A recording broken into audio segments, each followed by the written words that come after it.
Je suis le docteur Belibi et aujourd'hui, nous entamons une nouvelle série qui va faire parler, une série sur un sujet que beaucoup connaissent de près, que certains pratiquent encore et que d'autres fuient par peur. Cette série s'intitule « Ce que l'occultisme ne vous dit pas ». Et ce soir, notre premier programme porte sur un titre qui peut être surprenant, qui va peut-être surprendre certains d'entre vous. Le titre « Les secrets que les marabouts cachent à leurs clients ».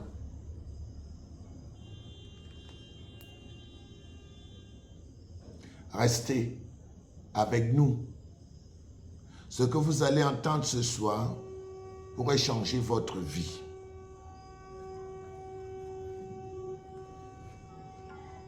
Permettez-moi de vous poser quelques questions.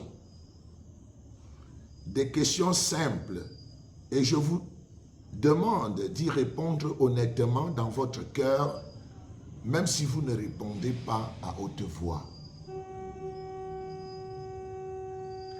Est-ce que vous avez déjà consulté un marabout, un féticheur, un voyant, un guérisseur traditionnel?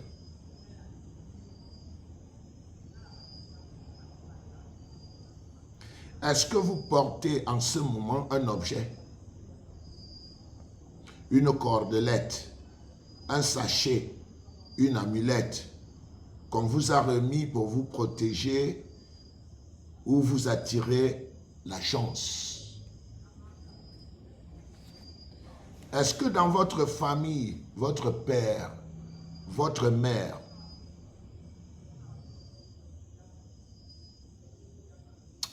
je disais que, est-ce que dans votre famille, votre père, votre mère, vos grands-parents, il y a eu des consultations, des pactes, des rites dont vous avez peut-être hérité sans savoir?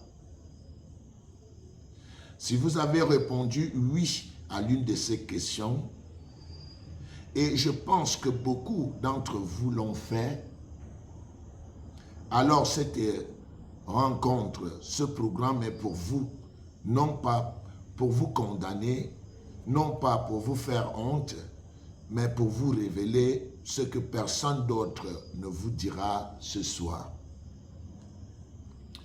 Parce que le marabout vous a dit ce qu'il pouvait faire pour vous.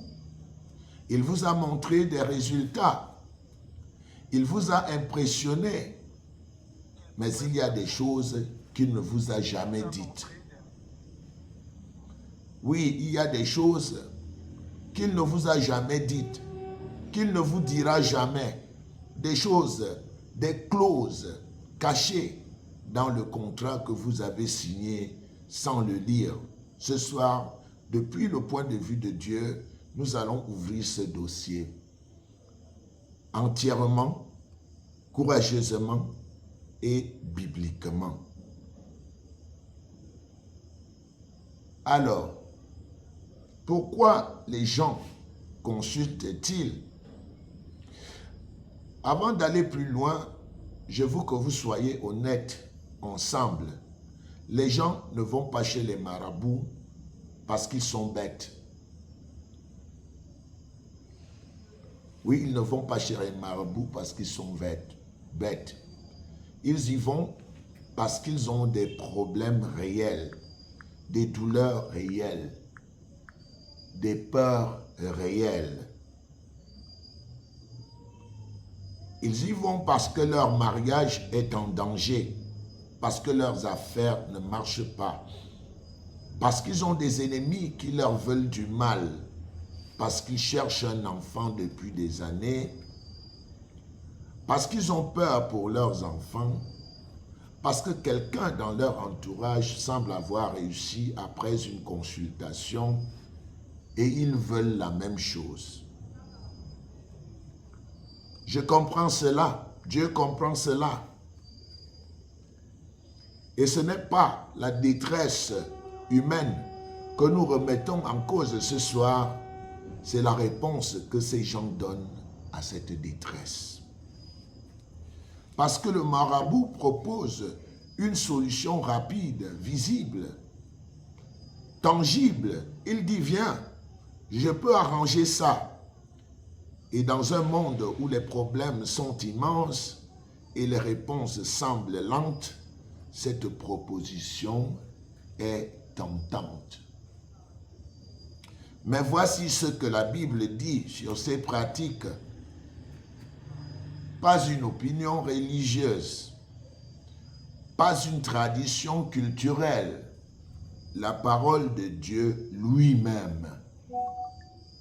Alors, dans le livre de Deutéronome, voici ce que dit la parole de Dieu, Deutéronome 18, versets 10 à 12. Je cite, « Qu'on ne trouve chez toi personne qui fasse passer son fils ou sa fille par le feu. Personne qui exerce le métier de devin, d'astrologue, d'augure, de magicien, d'enchanteur. Personne qui consulte ceux qui évoquent les esprits ou disent la bonne aventure. Personne qui interroge les morts. Car quiconque fait ces choses est en abomination à l'Éternel. » Fin des citations. Dieu ne dit pas que ces pratiques sont des inventions. Il dit qu'elles sont des abominations. Pourquoi? Parce qu'elles font appel à des puissances réelles, mais des puissances qui ne travaillent pas pour vous, elles travaillent contre vous. Oui, des puissances qui travaillent contre vous. Et maintenant, entrons dans le vif du sujet. Les secrets, les 7 secrets que les marabouts ne vous révèlent jamais. Secret numéro 1, ils sont des intermédiaires, pas des sources de puissance. Ça veut dire que ce ne sont pas eux qui disposent de la puissance. La puissance vient d'ailleurs. C'est la fondation de tout ce qui va suivre. C'est la fondation de tout ce qui va suivre. Quand vous allez chez un marabout, vous pensez que vous consultez un homme qui possède une puissance, un homme qui contrôle quelque chose. Mais voici la vérité que le marabout ne vous dira jamais. Il ne génère pas lui-même la puissance. Il ne génère pas lui-même la puissance qu'il vous vend. Il est un intermédiaire, un canal, un serviteur. Entre qui et quoi? Entre vous et les puissances spirituelles réelles, des esprits, des puissances des ténèbres, ce que la Bible appelle les dominateurs de ce siècle présent, les puissances, les princes des ténèbres. Et voici ce que cela signifie concrètement. Le marabout ne contrôle pas vraiment ces puissances. Il les sert. Il est le serviteur. Il les nourrit. Il leur obéit et autant qu'elles lui obéissent. Et si ces puissances décident un jour de lui retirer leur faveur, il ne peut rien faire. Regardez la vie des grands marabouts.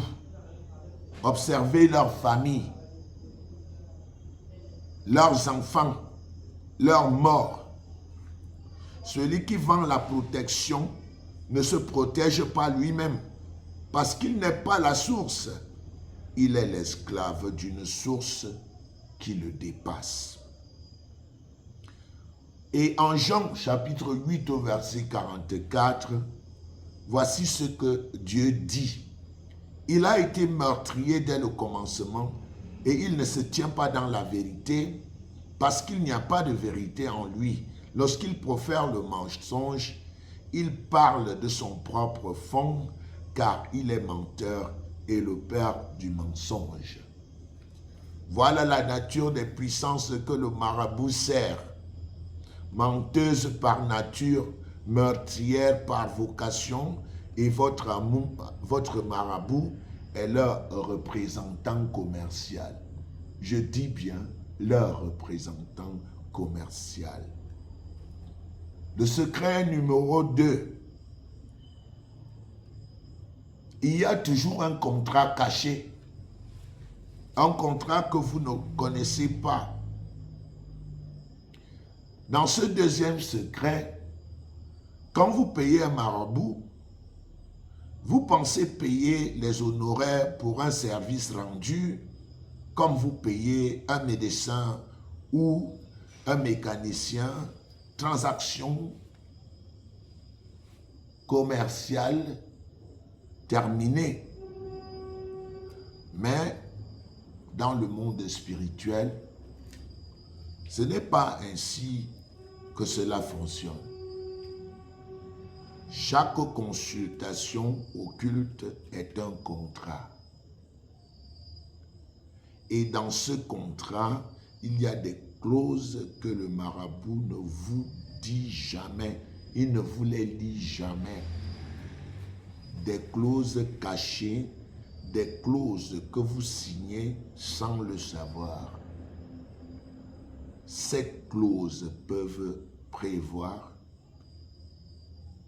une partie de votre santé ou la santé d'un de vos proches, la vie d'un enfant ou d'un frère payable à une date que vous ne connaissez pas, une dépendance spirituelle qui vous enchaîne à ce marabout pour des années, vos descendants liés à ce même esprit pour des générations à venir. Vous dites, personne ne m'a dit cela. Bien sûr que non. Quelle boutique vous montre les clauses défavorables en premier? Aucune. Et l'occultisme encore moins. Écoutez ce qui est arrivé à Gérasi dans la Bible. Le serviteur du prophète Élisée, il a accepté en secret un cadeau d'un homme que son maître avait guéri sans rien demander. Un cadeau, une simple transaction commerciale, pensait-il. Résultat, il a reçu l'argent, mais il a aussi reçu la lèpre de cet homme. Pour lui et pour toute sa descendance, pour toujours, le bénéfice était réel. Le prix caché l'était aussi. Il ne l'a découvert qu'après. Regardez un peu la Bible. En 1 Pierre 5, 8. Votre adversaire, le diable, rôde comme un lion rugissant, cherchant qui il dévorera. Un lion ne prévient pas sa proie. Oui, un lion ne prévient pas sa proie. Il attend, il patiente et il frappe au moment où vous pensez être le plus en sécurité. Le troisième secret est qu'il vous rend délibérément dépendant. Satan vous rend dépendant. Le marabout vous rend dépendant. Et celui-là, je veux que vous l'entendez bien, ce secret-là. Un marabout efficace est un marabout dont le client revient. Toujours, la dépendance n'est pas un effet secondaire malheureux. C'est le modèle, c'est le plan, c'est l'objectif. Comment crée-t-il cette dépendance? D'abord, les protections données ont une durée de vie limitée. Dans 6 mois, par exemple, 1 an, il faudra revenir renouveler et cette fois, le prix sera plus élevé. Ensuite, il installe une peur. Il vous dit, si tu arrêtes les rites, si tu arrêtes de venir, les protections tomberont et tes ennemis auront le champ libre. Cette peur vous enchaîne à lui plus solidement que n'importe quelle corde. Et certains, je le dis avec solennité, certains marabouts vont jusqu'à causer eux-mêmes de nouveaux problèmes dans la vie de leurs clients pour avoir une raison de les faire revenir, pour facturer une nouvelle solution à un problème qu'ils ont eux-mêmes créé. Je vous propose une question simple. Oui, je vous pose une question simple. Une question de bilan. Vous consultez depuis combien d'années? Et en honnêteté, êtes-vous plus libre aujourd'hui qu'au premier jour? Ou êtes-vous plus dépendant, plus anxieux, plus enchaîné? La réponse à cette question vous dit tout sur la nature de ce à quoi vous êtes lié. Et sur ce, encore une fois, Galates, chapitre 5, au verset 1 dit, « C'est pour la liberté que Christ nous a affranchis. Demeurez donc fermes et ne vous laissez pas mettre de nouveau sous le joug de la servitude. » Secret numéro 4. Il transfère le malheur. Il ne le détruit pas. Il transfère le malheur. Il ne le détruit pas. 4e secret, et celui-là, beaucoup de gens l'ont vécu sans le comprendre. Voici la réalité que la plupart des praticiens de l'occultisme ne comprennent même pas eux-mêmes. La grande majorité des solutions occultes ne détruisent pas les problèmes, elles les déplacent. Votre maladie mystérieuse est guérie, c'est vrai, et 2 semaines plus tard, votre enfant tombe malade sans explication. Votre affaire commence à décliner. Votre affaire peut même commencer à marcher, mais votre mariage se défait sans raison apparente.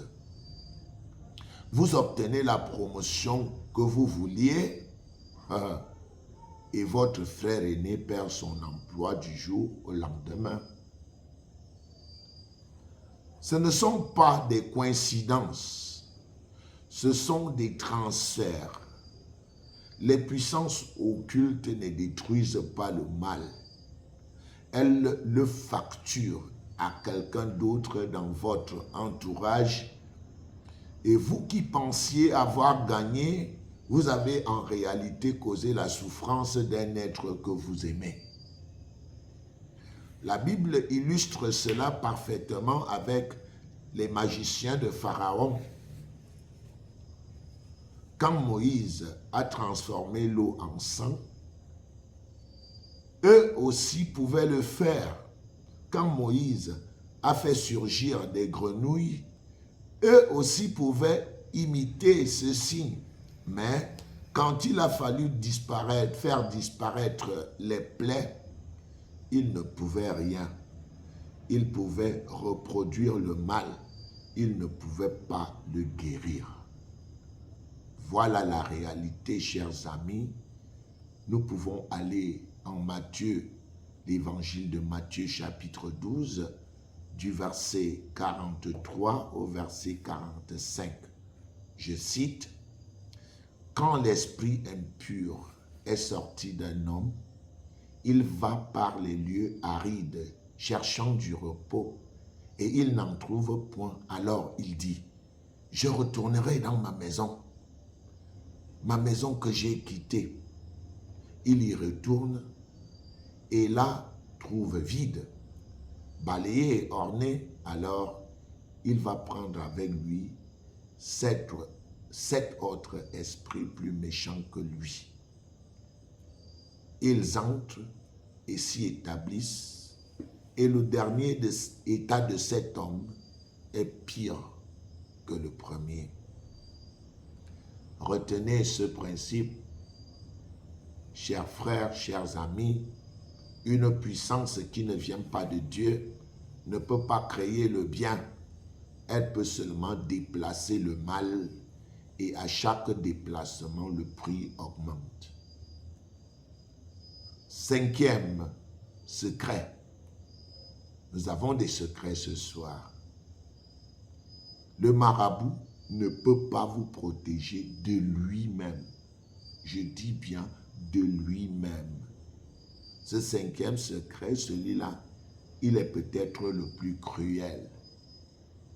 Quand une consultation tourne mal, et ça arrive, quand les résultats se retournent contre vous, quand le problème empire au lieu de s'améliorer, le marabout vous dit, qu'est-ce qu'il vous dit?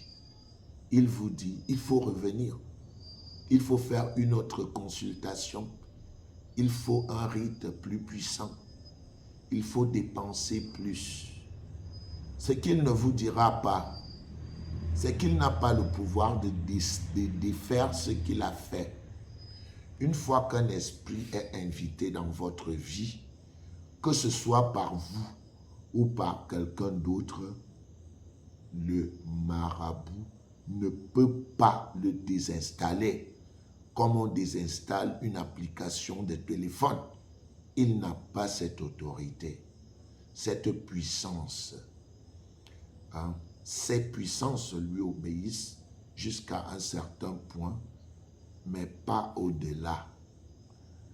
Les rites de désenvoûtement qu'il propose créent souvent de nouveaux liens. Au lieu de rompre les liens, c'est un cercle vicieux dont la seule sortie est extérieure au système occulte lui-même. Souvenez-vous, si vous avez lu les Actes des Apôtres, souvenez-vous de Simon le magicien. Il était le plus grand de toute sa région. Tout le monde l'admirait, le respectait, le craignait. Mais Acte 8 dit que tout le monde, depuis le plus petit jusqu'au plus grand, lui prêtait attention. Et quand il a rencontré Philippe, un simple croyant qui annonçait Jésus-Christ, il a vu une puissance qu'il ne pouvait ni imiter, ni acheter. Et il a voulu acheter le Saint-Esprit parce qu'il a compris que tout ce qu'il possédait était incomparable et incomparablement inférieur. Je cite pour vous Colossiens 2, 14 au verset 16. Jésus-Christ a effacé l'acte dont les ordonnances nous condamnaient et qui subsistait contre nous. Il l'a supprimé en le clouant à la croix. Il a dépouillé les dominations et les autorités et les a livrées publiquement en spectacle en triomphant d'elles par la croix. Alors, seul Jésus-Christ a l'autorité légale de rompre ce qui a été lié dans le monde spirituel. Pas le marabout, pas un rite plus puissant, pas une dépense plus importante. Dans le sixième secret, Le marabout connaît vos informations. Il les connaît. Mais pas comme vous le croyez. Il connaît vos informations, mais pas comme vous le croyez. Hein? Le sixième secret, et celui-là, il est important parce que c'est souvent ce qui convainc les gens de la puissance du marabout. Il sait des choses sur vous, des choses précises, des choses que vous n'avez pas dites. Et vous pensez, oh, seul un homme qui a vraiment un don peut savoir ça.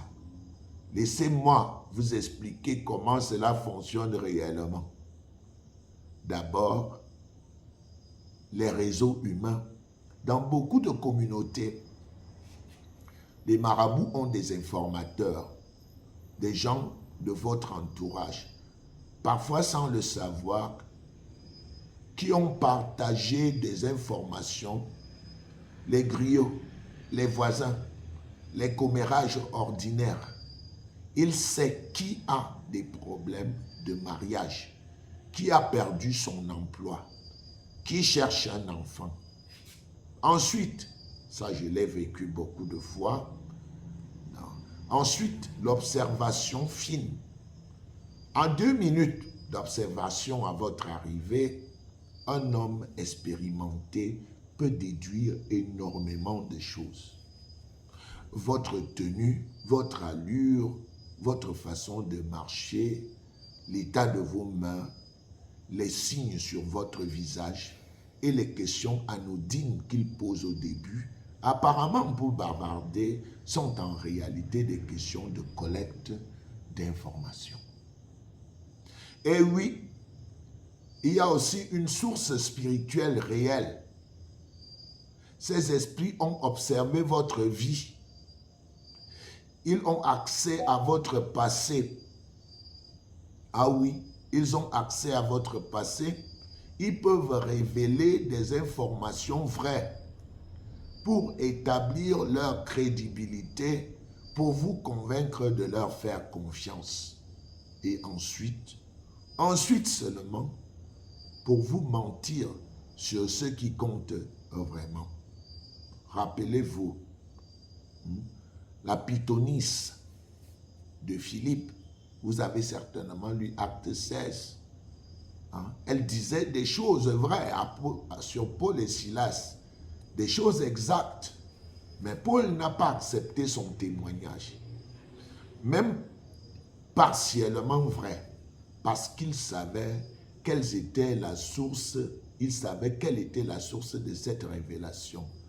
La vérité partielle au service du mensonge total. Je dis bien la vérité partielle au service du mensonge total. C'est la tactique la plus efficace de l'ennemi. Le meilleur mensonge est celui dans lequel il y a un peu de vérité.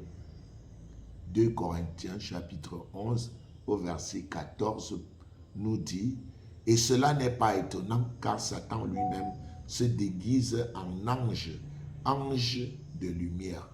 Satan lui-même se déguise en ange de lumière. Dans le secret 7 que je vais vous révéler maintenant, il existe une sortie et il ne vous la dira jamais. Alors, le 7e secret, et celui-là c'est le plus important de tous, il existe une délivrance totale, complète, gratuite, définitive. Une délivrance qui n'exige pas de rites à renouveler, pas de prix caché, pas de dépendance future, une délivrance qui s'adresse à tous les liens que vous avez contractés consciemment ou non depuis votre naissance jusqu'à aujourd'hui. Et le marabout ne vous parlera jamais de cette sortie parce que cette sortie le prive de vous. et parce que les puissances qu'il sert redoutent le nom qui ouvre cette porte. Ce nom, c'est Jésus-Christ. Regardez cette comparaison. Je veux que vous l'entendiez bien. Je vais faire une comparaison entre ce que le marabout offre et ce que Jésus-Christ offre. Le marabout offre la protection temporaire à renouveler. Jésus-Christ offre la couverture éternelle par son sang. Le marabout déplace le problème sans le détruire. Jésus-Christ détruit le problème à la racine. D'un autre côté, le marabout crée une dépendance croissante. De l'autre côté, Jésus-Christ donne une liberté croissante. Le marabout vous fait payer. Le prix est caché et grandissant. Jésus-Christ vous apporte la grâce, une grâce entière et gratuite.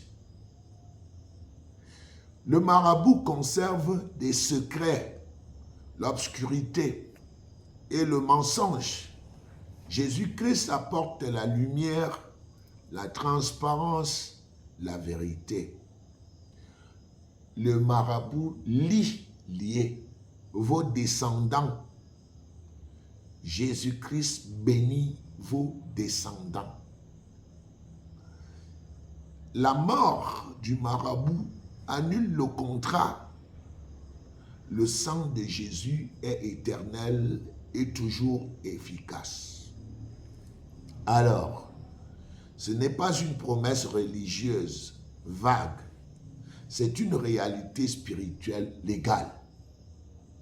Le sang de Jésus-Christ, la vie de Jésus-Christ a une valeur infiniment supérieure à tout sang versé dans les rituels occultes, le sang des humains, le sang des animaux, ainsi de suite. Parce qu'il est le sang d'un être sans péché, et il a triomphé de la mort. Voilà.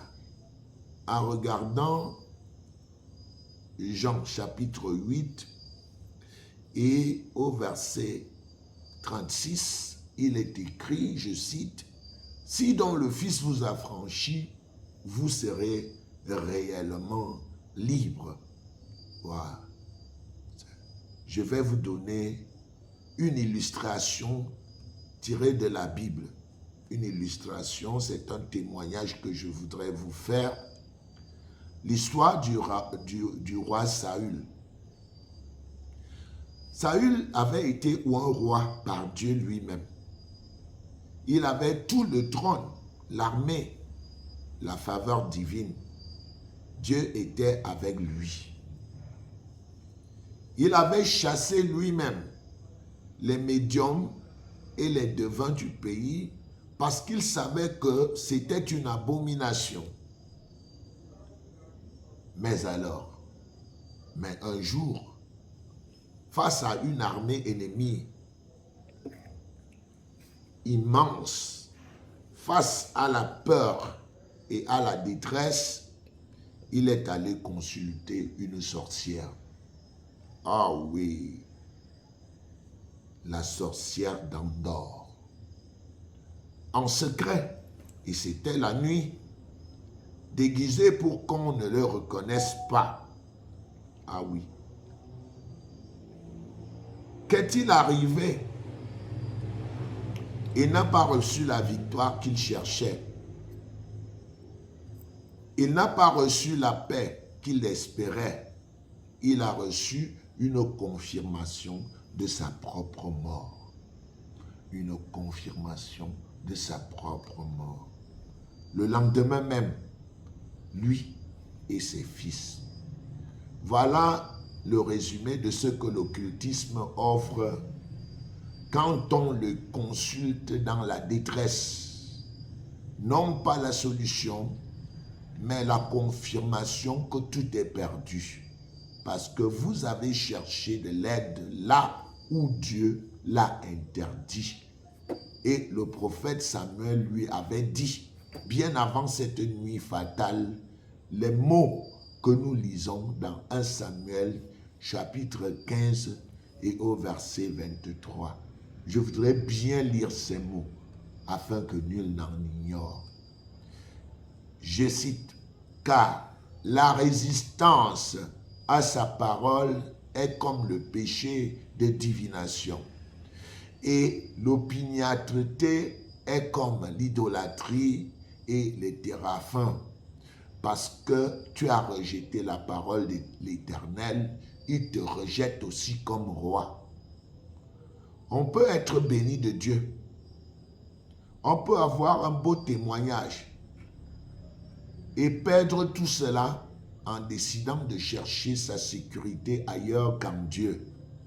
La protection de Dieu n'est pas automatique. Elle est liée à notre loyauté envers lui. Voilà. Et, chers auditeurs, je veux m'adresser directement à vous, pas à la foule, à vous personnellement. Si ce soir vous avez reconnu votre situation dans ce que j'ai décrit, si vous avez ou si vous portez un gris-gris, si vous avez des consultations régulières, si vous sentez cette dépendance dont j'ai parlé, je veux vous dire quelque chose d'important. Dieu ne vous condamne pas ce soir. Dieu ne vous regarde pas avec colère froide. Il vous regarde avec la compassion d'un père qui voit son fils se blesser avec quelque chose de dangereux. Et il vous dit, viens, pose ça, je suis là. Voici ce que vous pouvez faire dès ce soir. Premièrement, faites l'inventaire honnête de tous les liens occultes dans votre vie, les consultations, les objets, les pactes, les héritages spirituels de votre famille. Ne minimisez rien. Dieu voit déjà tout. L'inventaire, c'est pour vous. Deuxièmement, comprenez que la repentance est la seule porte de sortie, non pas la honte, non pas la peur. La repentance, c'est-à-dire le changement de direction. Je reconnais, je renonce, je tourne le dos. Confessez Jésus-Christ. Romains 10, 9, 10. Si tu confesses de ta bouche le Seigneur Jésus, et si tu crois dans ton cœur que Dieu l'a ressuscité des morts, tu seras sauvé. La formule est simple. Jésus, tu es le Seigneur de ma vie. Je crois dans mon cœur que Dieu t'a ressuscité des morts. Je suis sauvé.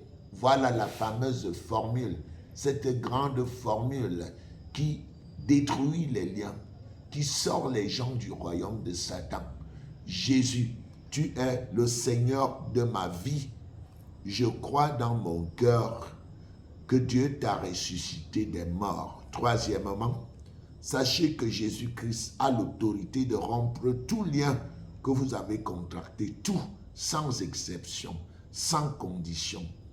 Le sang qu'il a versé sur la croix a une valeur unique, une valeur juridique dans le monde spirituel.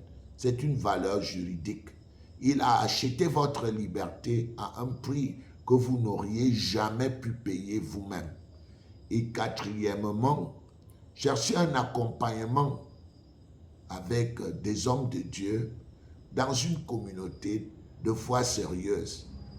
La délivrance sans suivi peut être fragile. Vous avez besoin des gens qui vous encadrent spirituellement, des frères et des sœurs qui prie avec vous et pour vous. Voilà. Je vais maintenant vous inviter à prier avec moi.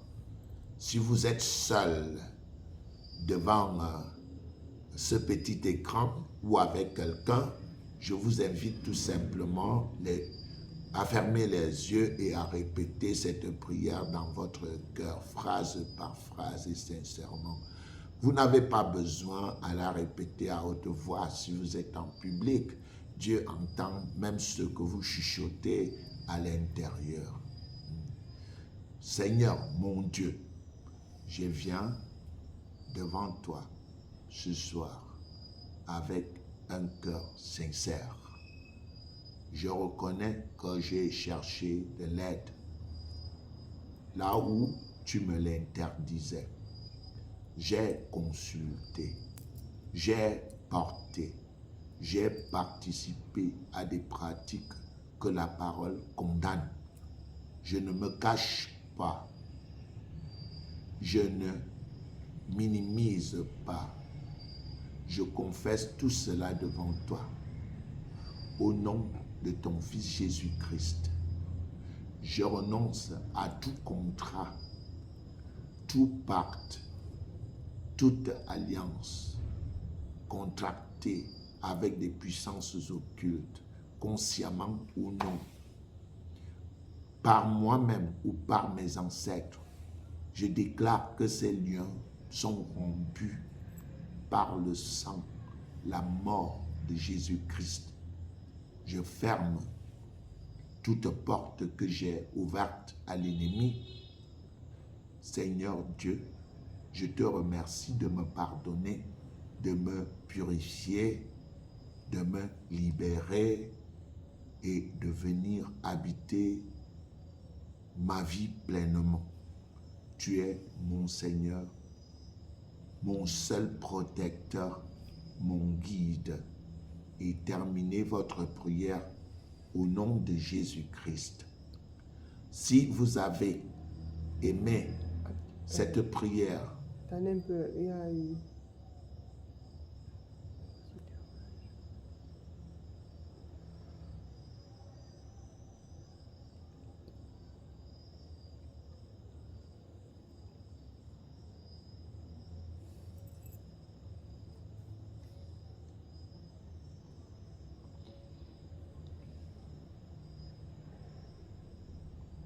si vous avez prié et aimé cette prière, quelque chose vient de changer dans le monde spirituel.